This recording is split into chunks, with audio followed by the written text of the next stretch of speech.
देवर्षि नारद संपूर्ण लोकों में वीणा बजाते हुए नारायण नारायण का जाप करते थे, परंतु धीरे धीरे उनके मन में यह भाव आने लगा कि उनसे बड़ा भक्त कोई नहीं। उनके भीतर भक्ति के साथ साथ अहंकार भी जन्म लेने लगा। ब्रह्मा जी ने यह देखा और समझ गए कि नारद की परीक्षा का समय आ चुका है। नारद भगवान शिव से मिलने कैलाश पहुँचे। महादेव गहरे ध्यान में लीन थे। नारद ने वीणा बजाकर भजन गाकर शिव को प्रसन्न करने का प्रयास किया, पर शिव का ध्यान नहीं टूटा। नारद के मन में प्रश्न उठा कि उनकी भक्ति स्वीकार क्यों नहीं हुई। तभी आकाशवाणी हुई कि जहाँ भक्ति में दिखावा होता है, वहाँ सच्ची भक्ति नहीं रहती। भगवान शिव ने नेत्र खोले और नारद से कहा कि भक्ति प्रदर्शन नहीं, समर्पण है। नारद को अपने अहंकार का आभास हुआ और वे भीतर से टूट गए। भगवान शिव ने नारद को समझाया कि सच्चा भक्त वह है जो स्वयं को छोटा माने, सेवा करे और फल की इच्छा न रखे। जहाँ मैं समाप्त होता है, वहीं भक्ति का जन्म होता है। नारद ने विनम्रता से यह शिक्षा स्वीकार की। अब नारद पहले जैसे नहीं रहे। उनकी वाणी में मधुरता, व्यवहार में विनम्रता और हृदय में करुणा आ गई। वे अब स्वयं को महान नहीं बल्कि प्रभु का सेवक मानने लगे। तीनों लोकों में उनकी भक्ति और भी शुद्ध हो गई। भगवान विष्णु नारद की भक्ति को और परखना चाहते थे। उन्होंने अपनी माया से नारद को पृथ्वी लोक में एक साधारण मनुष्य बना दिया। अब न उनके पास दिव्यता थी, न सम्मान, न पहचान। मानव रूप में नारद ने देखा कि लोग दुखी हैं, भूखे हैं, पीड़ित हैं। उन्होंने बिना अपना परिचय बताए सबकी सेवा करनी शुरू की। कभी किसी को भोजन दिया, कभी किसी के घाव पर मरहम लगाया, कभी किसी को सांत्वना दी। लोग नारद को पहचानते नहीं थे। कुछ लोग उनका उपहास करते, कुछ उन्हें पागल कहते। फिर भी नारद के मन में कोई क्रोध नहीं आया। वे मन ही मन प्रभु को धन्यवाद देते रहे कि उन्हें सेवा का अवसर मिला। जब नारद की सेवा और धैर्य पूर्ण हुआ, भगवान विष्णु अपने दिव्य रूप में प्रकट हुए। उन्होंने कहा कि अब नारद सच्चे अर्थों में भक्त बन चुके हैं, क्योंकि उन्होंने बिना नाम, बिना यश, बिना फल की इच्छा के सेवा की। भगवान विष्णु ने नारद को वरदान दिया कि वे कलयुग में भी लोगों को भक्ति का मार्ग दिखाएंगे। नारद ने प्रण लिया कि उनका जीवन अब केवल लोक कल्याण के लिए होगा। तभी से देवर्षि नारद भक्ति, विनम्रता और सेवा के प्रतीक बन गए। समय बीतने लगा और कलयुग का प्रभाव बढ़ने लगा। धरती पर लोग भक्ति से दूर होने लगे। अहंकार, लोभ, ईर्ष्या और स्वार्थ हर जगह फैल गया। नारद जब पृथ्वी पर आए तो उन्होंने देखा कि लोग प्रभु का नाम तो लेते हैं, पर हृदय से भक्ति कम होती जा रही है। नारद ने कई ऐसे लोगों को देखा जो दुख में भगवान को दोष देते थे। कोई कहता, भगवान ने मुझे क्यों सताया। कोई कहता, पूजा से कुछ नहीं मिलता। नारद को पीड़ा हुई कि लोग प्रभु को समझ नहीं पा रहे हैं। उन्होंने निश्चय किया कि वे लोगों को भक्ति का सही अर्थ समझाएंगे। एक गांव में नारद को एक वृद्ध भक्त मिले। वह अत्यंत गरीब था, पर उसके मुख पर हमेशा शांति रहती थी।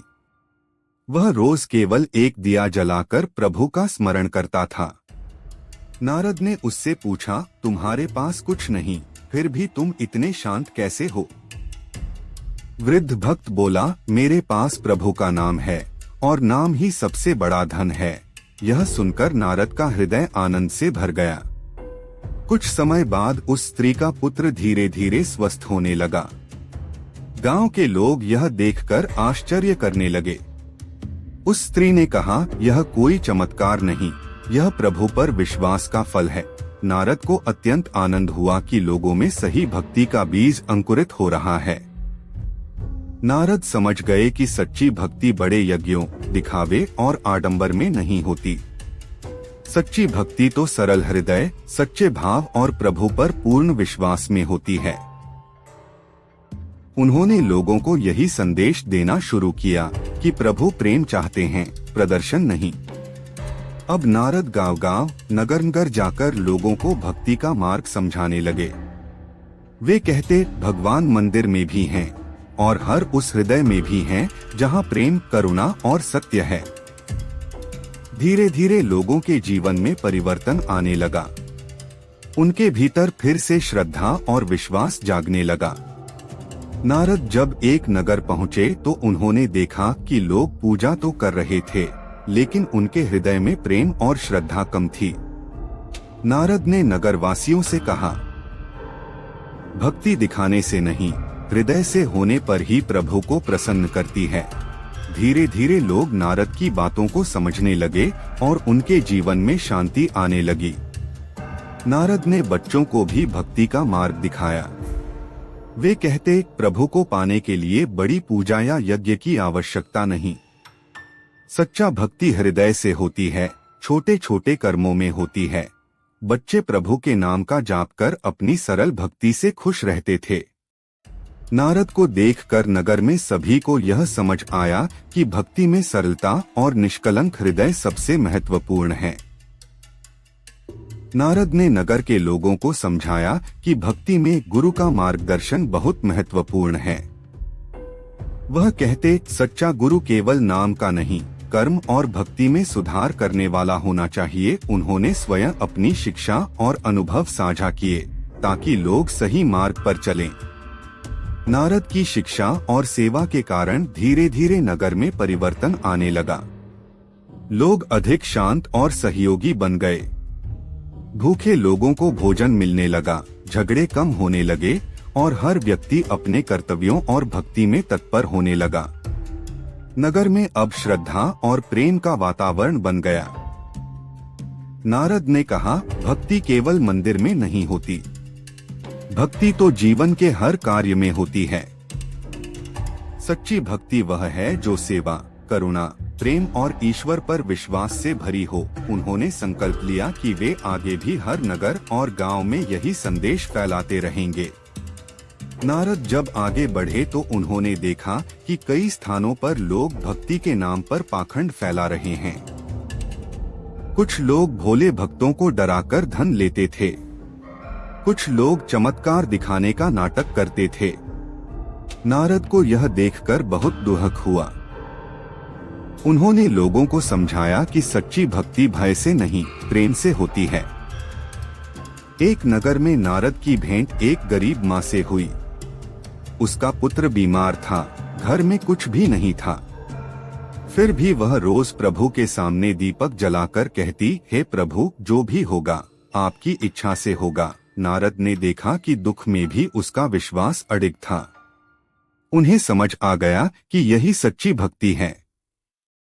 कुछ समय बाद उस स्त्री का पुत्र धीरे धीरे स्वस्थ होने लगा। गांव के लोग यह देखकर आश्चर्य करने लगे। उस स्त्री ने कहा, यह कोई चमत्कार नहीं, यह प्रभु पर विश्वास का फल है। नारद को अत्यंत आनंद हुआ कि लोगों में सही भक्ति का बीज अंकुरित हो रहा है। नारद ने लोगों को सिखाया कि सच्ची भक्ति केवल बड़े यज्ञ और पूजा में नहीं, बल्कि सरल हृदय, सेवा और प्रेम में होती है। उन्होंने संकल्प लिया कि वे जीवन भर कलियुग में लोगों को भक्ति का सही मार्ग दिखाते रहेंगे।